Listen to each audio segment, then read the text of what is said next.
1 stəkan soyuq su, 1 yumurta, çay qaşığının ucunda limon duzu, 1 xörək qaşığı sirkə.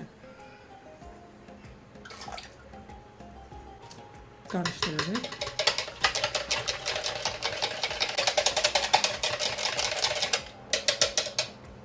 Və soyuducuya qoyuruq.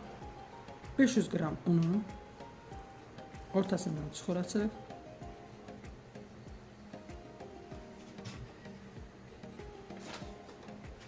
$250 qram çərək yağı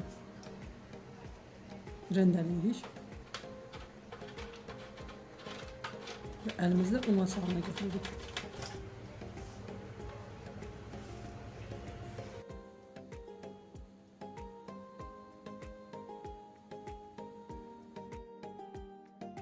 Və hazırladığımız soyuq suyu əlavə edirik unumuza və xəmir yoğururuq.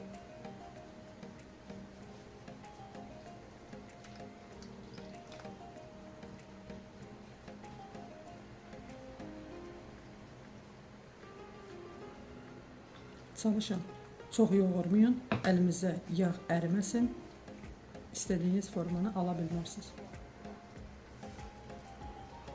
Hazır olan xəmirimizi 1 saat soyuducuda saxlayırıq.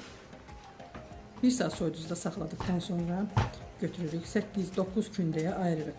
Bir-bir yayıb 180-190 dərəcədə 6-7 dəqiqə bişiririk.